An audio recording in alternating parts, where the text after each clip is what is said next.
네, 5월 6일 화요일 기도로 돕는 그 사랑 매일 묵상. 오늘은 시편 107편 33절에서 43절입니다.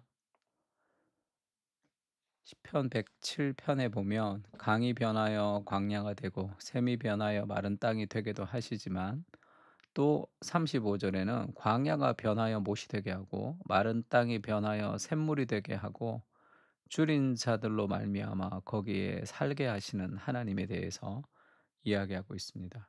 광야가 변하여 못이 되게 하며라는 제목으로 말씀을 좀 나누려고 합니다.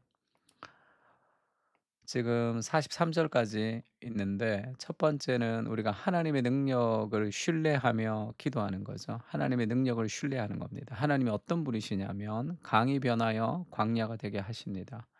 샘이 변하여 마른 땅이 되게도 하시고 주민의 악으로 말미암아 옥토를 염전으로도 바꾸실 수 있는 분이시죠. 악을 심판하시는 분이십니다.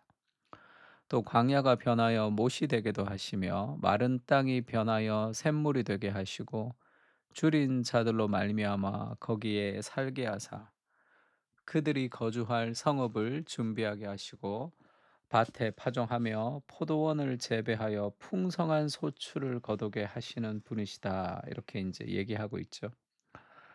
우리가 어떤 고난을 만날 때가 있죠. 여러 가지 어려움을 만날 때 어떤 사람은 좌절감을 가지고 스스로를 망치기도 합니다. 그렇게 실패를 자기 한계로 가지고, 그리고 어떤 사람들은 마치 삶을 포기했던 노숙자처럼 그냥 아예 될 대로 되라 하면서 손 놓아 버리는 사람들도 있거든요. 근데 크리스찬들은 그럴 수가 없죠. 하나님이 모든 상황을 변화시킬 수 있는 분이십니다. 자기 인생을 광야 같다고 생각하는 사람이 있어요. '내 인생은 너무 광야 같아. 내 인생은 사막 같아. 마른 땅과 같아.' 그렇게 자기의 환경과 자기의 삶을 그렇게 탓하면서 아주 부정적으로 자기 안에 매몰되면서 무너지는 사람들이 많습니다. 자기를 의지하는 자신의 의지가 깨트려져서 그런 거죠. 자기를 의지하고 살았는데 자기 힘으로 할 수 없는 일들을 만날 때 인생은 다 무너지는 거죠. 하나님은 광야가 변하여 못이 되게 하시고 마른 땅이 변하여 샘물이 되게 하시는 분이십니다.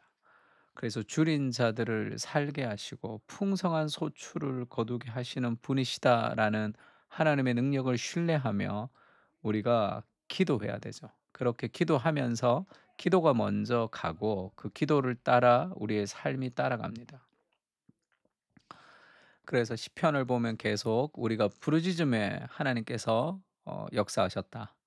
하나님께 부르짖을 때 역사하시고, 하나님이 큰 고통을 더하신 것은 평안을 주려 하심이라 하면서 인생의 어떤 고통과 좌절도 하나님의 손 안에서 벗어나지 않는다, 이렇게 얘기합니다. 그러니까 우리가 어떤 순간에도 절망하지 않고 기도할 수 있는 힘이 거기 있는 거죠.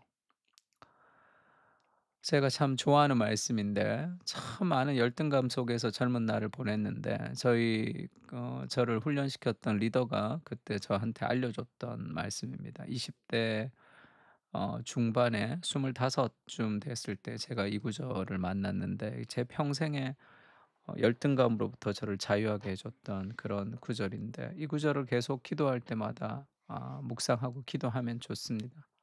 "너희는 이전 일을 기억하지 말고 옛적 일을 생각하지 말라. 보라, 내가 새 일을 행하리니 이제 나타낼 것이라. 너희가 그것을 알지 못하느냐. 반드시 내가 광야의 길을 사막의 강을 내리니 장차 들짐승 곧 승냥이와 타조도 나를 존경할 것은 내가 광야의 물을 사막의 강들을 내어 내 백성 내가 택한 자에게 마시게 할 것임이라. 이 백성은 내가 나를 위하여 지었나니 나를 찬송하게 하려 함이니라. 이전 일을 기억하고 옛날 일이 너의 인생의 발목을 잡게 하지 마라. 이전의 실패가 오늘의 실패가 아니다. 내가 새로운 일을 너의 인생 가운데 행할 것이다. 광야에서 길을 내고 사막의 강을 내서 수많은 짐승들이 함께 살아가는 그런 풍성한 인생을 만들어 줄 것이다. 그렇게 약속하시죠. 그것을 믿어야 되는 거예요. '광야 같구나. 사막 같구나. 나는 안 되겠구나.' 이런 게 아니라 하나님은 이런 연약한 인생을 통해서도 일하실 수 있는 그 하나님의 능력을 신뢰할 필요가 있습니다. 제가 좋아하는 찬양인데 나의 가는 길이라는 돈 모의 노래입니다. 이 찬양을 저희 아내를 제가 예수님을 좀 깊이 만나고 그 어간에 만나 26 쯤 제가 만나서 한 지금 한 25 년이 더 됐는데 저희 아내를 만난 지가. 그러니까 그때 제가 아내를 만나고 좋아하는 마음이 좀 있을 때 썸 탈 때쯤 그때쯤이었어요. 그냥 교회 자매로만 알고 있다가 그냥 이렇게 얘기가 아주 참 잘 통했습니다.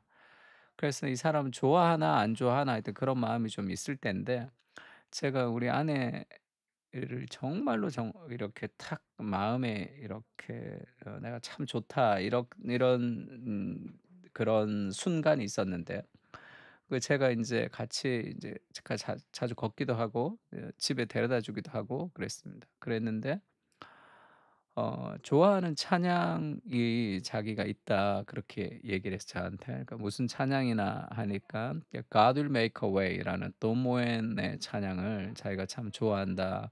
그렇게 나한테 얘기를 했는데 제가 그 찬양을 잘 몰랐어요. 그러니까 나의 가는 길이 이렇게 번역이 됐는데 그때는 번역해서 막 부르지 않았을 때인 것 같아요. 그래서 영어 찬양을 이렇게 테이프 갖고 카세트 테이프를 듣고 있었는데 그래서 제가 그 노래를 인제 우리 아내가 마음에 드니까 인제 또 그 얘기를 해 줬고 내가 모르는 찬양을 좋아한다니까 이제 알아보죠.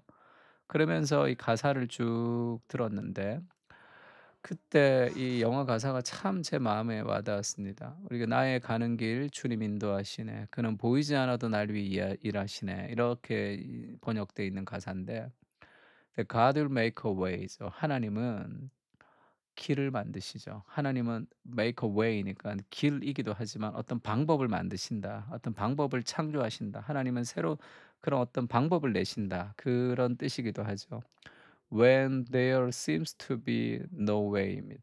When there seems to be 그 no way 길이 전혀 없어 보이는 것 같은 그때에 하나님은 길을 만드시는 분이다. 도무지 어떤 방법으로도 내가 할 수 없는 그때에 하나님은 God will make a way 하신다는 거죠. 근데 He works in ways we cannot see. 그가 일하시는데 어떤 방식으로 일하시느냐 하면 우리 눈에 보이지 않게 하나님이 일하고 계신다는 거예요. 지금 보이지 않지만 하나님이 일하고 있는 거예요. 그래서 그분은 will make a way for me. 너를 위해서 반드시 길을 만드실 것이다. 지금도 보이지 않지만, 지금 광야 같지만, 지금 사막 같지만, 인생에 아무것도 없는 것 같지만, 하나님이 지금도 일하고 계시다. 그리고 하나님이 너를 위해서 반드시 광야 같은 너의 인생에 길을 만들어 주실 것이다. 하나님 그렇게 저한테 얘기하시는 것 같았습니다. 미래가 좀 암울하고 아무것도 잘 보이지 않고 그때는 제가 신학대학원을 가기도 전이었으니까 신학대학을 졸업하기 전이죠. 졸업하기 전인데 하여튼 여러 가지 미래가 좀 불안했어요. 불안하고 그랬는데 이 찬양이 저를 참 이렇게 살린 찬양 같았습니다.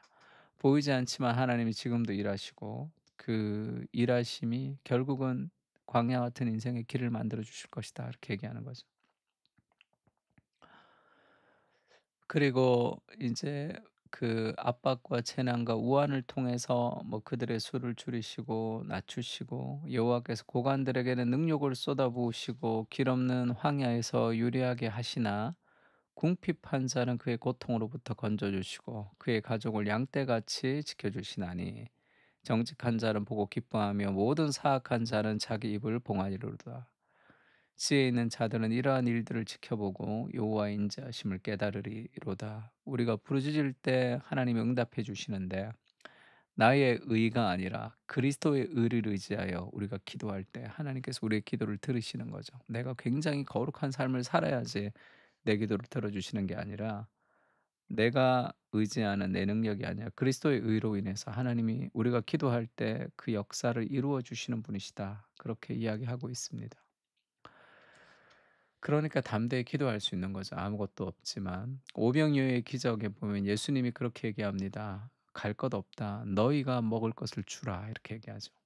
아무것도 없는데 우리가 어떻게 먹을 것을 줍니까? 떡 5 개와 물고기 2 마리밖에 없습니다. 그렇게 얘기하니까 "그것을 내게로 가져오라." 그래서 우리에게 있는 아주 작은 떡 5 개, 물고기 2 마리를 예수님의 손에 가져가게 되면 예수님께서 하늘을 우러러 축사하시고 떼어 주셔서 제자들이 무리에게 나눠 주는 거죠. 다 배불리 먹고 남은 조각이 12 바구니에 가득 차게 되었습니다. 먹은 사람이 여자와 어린이 외에 5천 명이나 되는 거죠. 하나님은 복을 달라고 간구하면서 간당간당한 인생으로 근근히 자신의 생명을 연명하는 인생으로 우리를 살게 하지 않으십니다. 풍성하신 은혜를 우리에게 공급하시면서 우리에게 먹을 것을 주는 인생으로 살게 하는 거죠. 하나님, 나는 그런 일 못합니다. 능력이 없습니다. 나는 광야 같고 사막 같습니다. 그러나 우리 작은 인생을 하나님께 드리며 그리스도께 드릴 때 그리스도를 통해서 수많은 사람들을 변화시키는 풍성한 인생으로 살아갈 수 있는 거죠. 그것을 기대하고 나의 무엇에 집중하는 것이 아니라 나를 통해 일하시는 하나님에게 집중하는 거죠. 광야 같은 인생 속에서 좌절하지 않게 하시고 광야의 길을 내시는 하나님의 기적을 기억하며 나의 행위, 나의 의가 아니라 그리스도의 의를 신뢰하며 기도하게 하옵소서. 그 기도 속에서 일하시는 하나님의 역사를 우리의 인생 가운데 보게 하여 주시옵소서. 아멘. 우리 다 같이 시편을 가지고 함께 기도하겠습니다.